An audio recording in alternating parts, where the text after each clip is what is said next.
Hello everyone, Assalamu alaikum. How are you all? I hope you are well. Welcome back to my channel in this new video. Today's video, how to add half page color in Microsoft Publisher. So let's start it. At first open your Publisher document. In this video now you can see add half page color.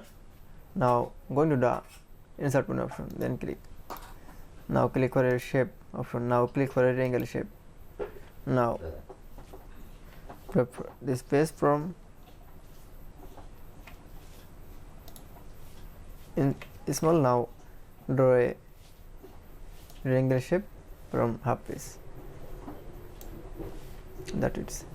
Now you can see, then going to the shape fill option. Now initialize color.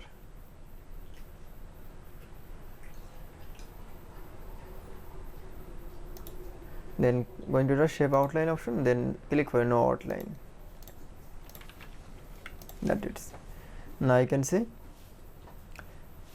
add half page color in Publisher document is very easily. I hope to enjoy the video. Please like, comment, share and subscribe my channel. Thanks.